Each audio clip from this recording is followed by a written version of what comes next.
Assalamualaikum warahmatullahi wabarakatuh. Hello everyone. Baik, apa kabar kalian hari ini?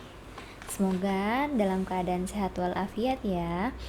Jadi, pada kesempatan ini perkenalkan, nama saya Nursyam Anaguna. Saya akan membawakan topik tentang peluang.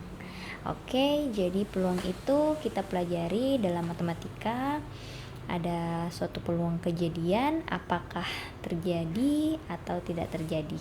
Jadi kalau kalian berbicara tentang peluang, maka kalian akan berbicara tentang kesempatan atau chance. Jadi peluang itu adalah suatu kesempatan. Apakah dia akan terjadi atau tidak terjadi? Nah, itu yang akan kita pelajari tentang peluang. Baik, kita akan mulai materinya. Ayo kita lihat. Di sini kita akan belajar tentang bagaimana ruang sampel, titik sampel, dan suatu kejadian. Kemudian setelah itu kita akan bahas pula apa itu peluang empirik dan peluang teoritik. Tapi ini pada pertemuan selanjutnya. Nah, untuk pertemuan hari ini kita akan bahas dulu dalam suatu peluang itu kita banyak mempelajari tentang apa itu ruang sampel, titik sampel, dan kejadian. Nah, kalau ingin mempelajari lebih lanjut, ayo kita lihat slide selanjutnya. Nah, ini dia. Kalian pernah tidak bermain ular tangga? Coba lihat gambarnya, familiar tidak? Ya, betul sekali. Ini adalah permainan, kalau waktu saya kecil saya juga pernah memainkan ini. Ini termasuk salah satu permainan favorit saya, yaitu bermain ular tangga. Saya bermain dengan saudara saya, kemudian biasanya kami mulai permainan itu menggunakan dadu. Jadi kita melempar dadu, kemudian apabila muncul angka 6 maka kita akan start bermain. Ya kan? Jadi jika ingin mulai bermain, tentu kita melempar dadu dulu, lalu menunggu hingga muncul mata dadu angka 6. Nah, saat melempar, kita tidak tahu mata dadu angka apa yang akan muncul, ya kan? Maka dari itu, yang bisa kita prediksi hanya kemungkinan berapa angka yang muncul. Nah, disinilah kita akan pelajari peluang suatu kejadian. Oke? Yap. Baik. Nah, untuk itu, kemungkinan mata dadu yang muncul bisa saja itu mata dadu 1, 2, 3, 4, 5, atau 6, ya kan? Nah, mata dadu inilah yang disebut titik sampel. Jadi, yang kemungkinan bisa muncul adalah mata dadu 1, itu titik sampelnya, mata dadu 2, 3, 4, 5, dan 6. Nah, itulah disebut dengan titik sampel. Sementara ruang sampelnya adalah mulai dari mata dadu 1 tadi juga. 1, 2, 3, 4, 5, dan 6. Jadi, ruang sampel di sini adalah semua kemungkinan yang bisa muncul atau bisa terjadi dalam suatu kejadian. Itulah yang disebut dengan ruang sampel. Sementara titik sampel itu berarti nilai-nilai atau anggota-anggota yang bisa muncul dalam suatu kejadian, ya kan? Misalnya mata dadu 1, 2, 3, 4, 5, dan 6. Nah, mari kita lihat kegiatan berikut ini. Kegiatan 1 di sini itu kita dituntun untuk melis atau mendaftar banyaknya bulan dalam 1 tahun. Baik, pertanyaannya di sini adalah berapa banyak bulan dalam 1 tahun, kemudian kita disuruh untuk menuliskan secara berurutan. Ayo semua ambil papernya, kemudian coba kalian list atau daftarkan berapa banyak bulan dalam 1 tahun, kemudian tuliskan namanya secara berurutan. Berarti mulai January, February, March, and so on, dan seterusnya. Nah, kemudian kita diarahkan untuk mengelompokkan bulan-bulan tersebut berdasarkan huruf pertamanya. Oke? Jadi kelompokkan berdasarkan huruf pertamanya. Jadi kalau misalnya Januari itu sama kan huruf pertamanya dengan June atau July, berarti mereka sekelompok. Nah, kita akan menghitung berapa banyaknya kelompok yang huruf pertamanya itu awalan J misalnya.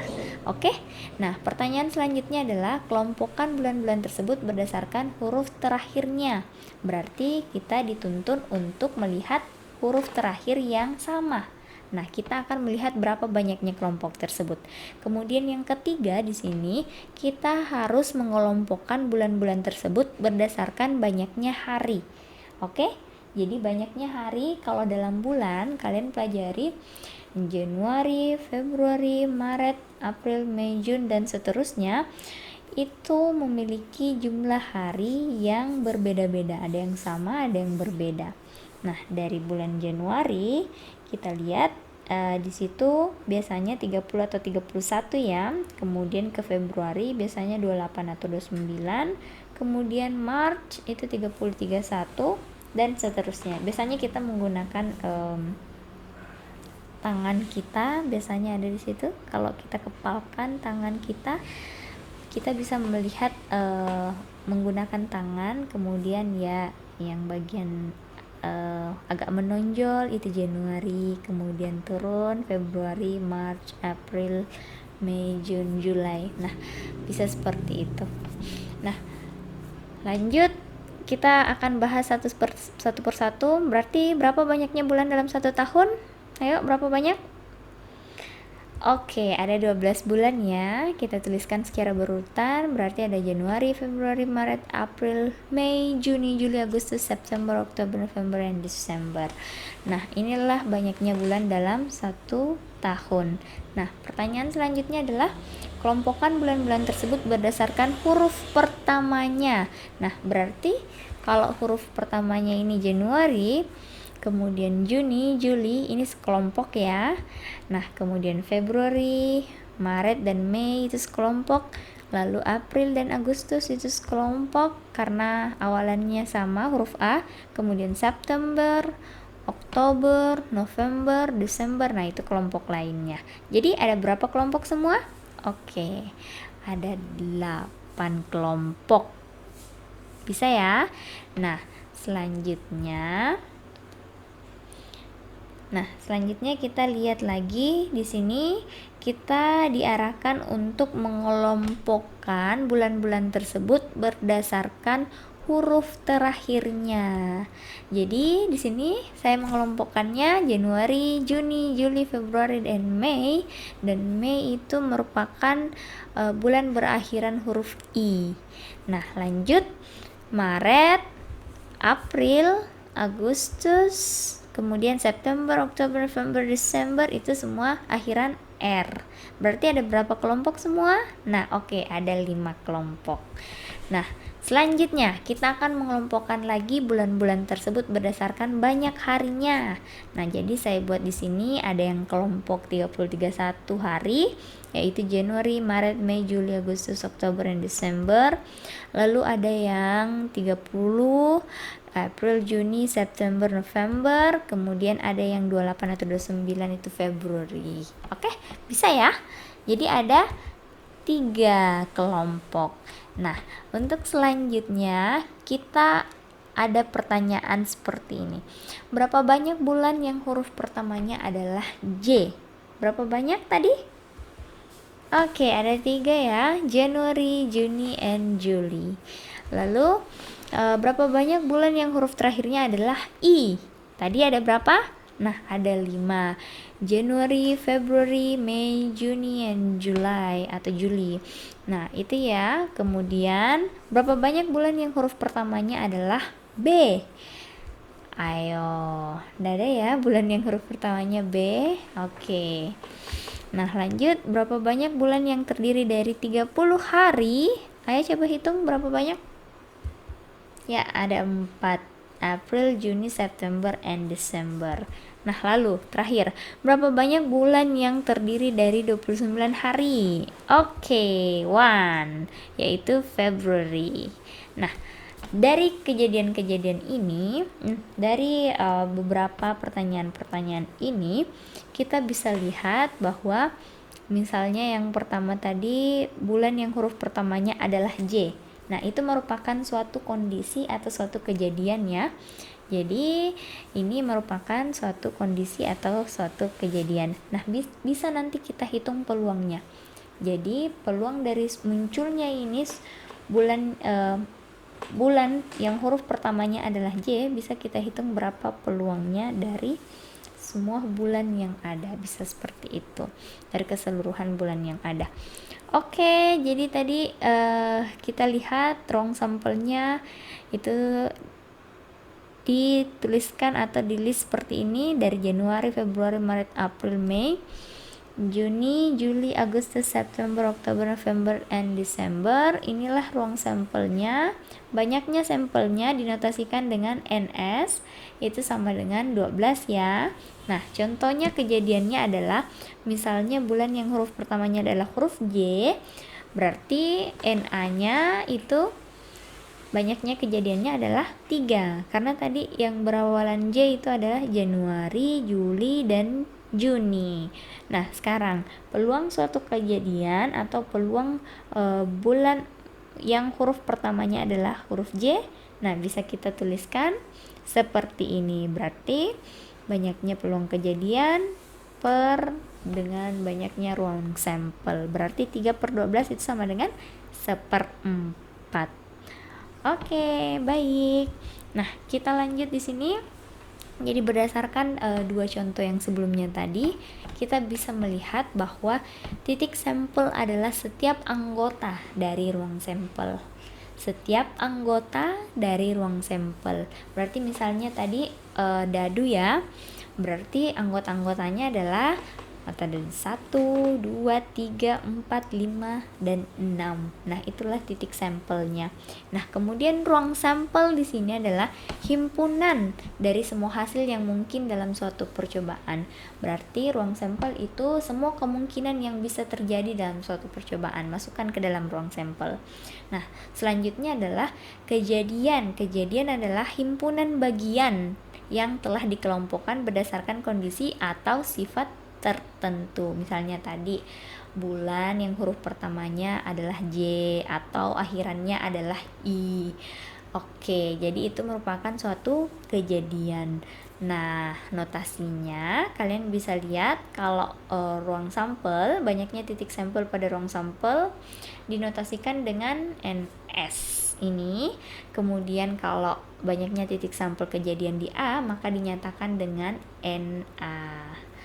Oke. Baik, kita masuk ke masalah pertama. Masalah pertama di sini adalah tentang memilih pakaian. Biasa ya, wanita kalau memilih pakaian kan ribet. Nah, untuk itu kita lihat dulu contoh masalahnya. Nadia akan menghadiri pesta ulang tahun temannya. Nadia ingin datang dengan tampilan yang menawan. Wah, tampilan menawan ya. Nadia memilih koleksi 2 gaun dan 3 sepatu. Berarti mau pakai gaun ini ke pesta ulang tahun temannya. Nah, berarti kalau kita lihat dari soalnya ini, maka kira-kira kalian pikirkanlah berapa banyak kira-kira cara yang digunakan Nadia untuk memasangkan gaun dan sepatunya. Ayo, berapa banyak cara kira-kira Nadia memilih pakaian? Oke, ayo pikirkan. 3, 2, 1. Oke, baik. Nah, kita akan lihat cara penyelesaiannya. Jadi kita harus menentukan dulu nih titik dan ruang sampelnya. Caranya gimana? Caranya adalah dengan yang pertama itu mendaftar. Kalian boleh dengan mendaftar. Yang kedua boleh menggunakan tabel. Dan yang ketiga boleh menggunakan diagram pohon. Nah, kalau untuk cara yang pertama itu mendaftar, ayo kita lihat. Cara yang pertama seperti ini. Jadi kita lihat dulu berapa koleksi gaunnya, ada 2. Kemudian berapa koleksi sepatunya, ada 3. Jadi ada 2 gaun dan ada 3 sepatu. Jadi kalau kita gunakan cara mendaftar, maka kita daftarkan satu-satu tiap pasangnya. Coba kita lihat. Misalnya percobaan pertama dia pakai gaun 1 dan sepatu 1. Oke? Kemudian percobaan kedua, Nadia memakai gaun 1 dan sepatu 2. Kemudian percobaan ketiga, Nadia memakai gaun 1 dan sepatu 3. Kemudian percobaan keempat, Nadia memakai gaun 2 dan sepatu 1, ya kan? Kemudian yang kelima, Nadia memakai gaun 2 dan sepatu 2. Yang terakhir adalah Nadia memakai gaun 2 dan sepatu 3. Masih ada yang belum dipasangkan? Masih ada tidak? Oke, sudah semua ya dipasangkan. Nah, baik. Jadi ruang sampel untuk percobaan memilih pakaian adalah, coba lihat. Nah, G1 di sini adalah gaun 1, S1 di sini adalah sepatu 1. Coba lihat, berarti semua sudah termuat dalam ruang sampelnya ya. Berarti ada berapa? Ada 6. Ada 6 cara memasangkan gaun dan sepatunya. Jadi ruang sampelnya di sini ada 6.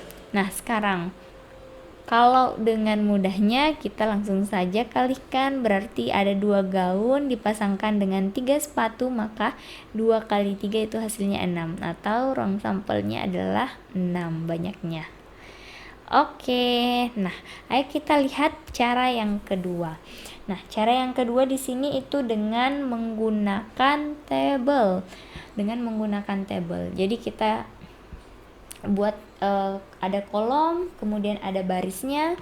Kolomnya di sini isinya adalah gaun 1, gaun 2, kemudian kolomnya di sini adalah sepatu 1, sepatu 2, sepatu 3, kemudian barisnya kita isi dengan gaun 1 dan gaun 2. Nah, kemudian kita pasangkan sama seperti mendaftar tadi, cuman ini dipasangkan saja gaun 1 dengan sepatu 1. Kemudian diisi dalam tabelnya. Sama langkahnya. Oke, berarti ini gaun 1 dengan sepatu 2, gaun 1 dengan sepatu 3, S3.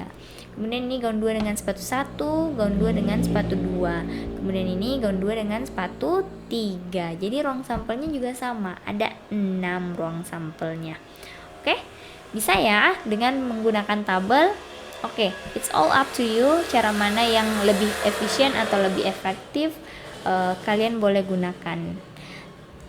Nah, sekarang ada cara yang ketiga atau cara yang terakhir di sini, kita menggunakan diagram pohon. Diagram pohon itu kita petakan. Jadi, misalnya ada gaun pertama ya, kemudian kita petakan ke 3 sepatu. Berarti akan sama nanti pasangannya, berarti gaun pertama ke sepatu pertama, berarti hasilnya ini ya, gaun 1 S1. Kemudian gaun pertama ke sepatu kedua G1 S2. Gaun pertama ke sepatu ketiga berarti G1 S3. Lalu gaun kedua ke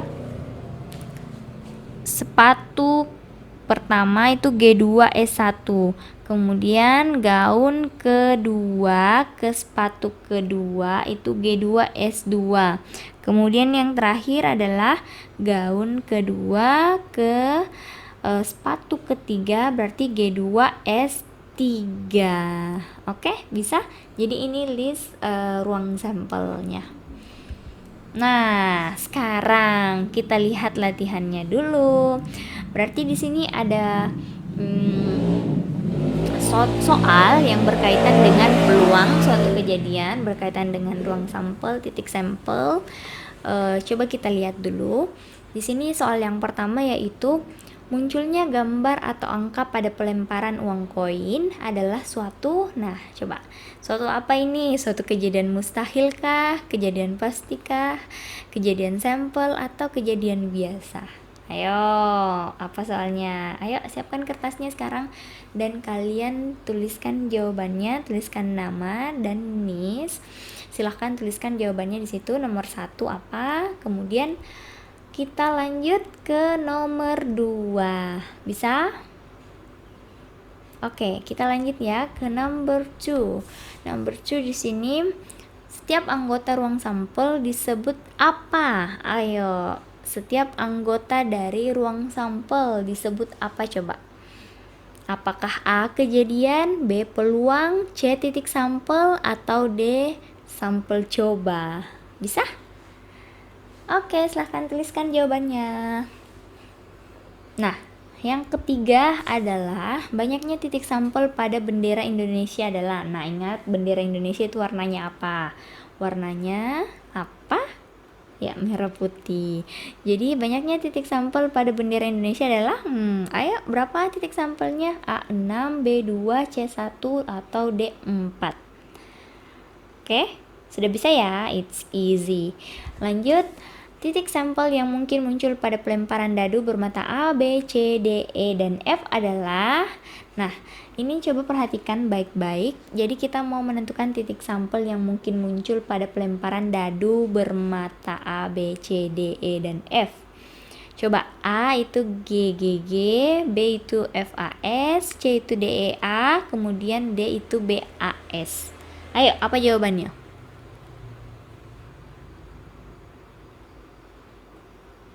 Oke? Sudah ya? Baik, kita lanjut ke soal terakhir atau last questions. Di sini ada pada suatu perusahaan ada dua jabatan yang lowong, yaitu kepala bagian dan kepala subbagian atau kasubag. Nah, jika yang memenuhi syarat untuk mengisi lowongan itu ada dua pria, berarti misalkanlah P1, kemudian P2, dan ada dua wanita, berarti W1 dan W2.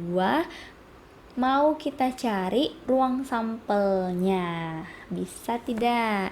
Jadi ruang sampelnya ada berapa banyak? A itu ada 10, B itu ada 4, C 6, dan D 12. Ayo, bisa? Bisa mencari ruang sampelnya?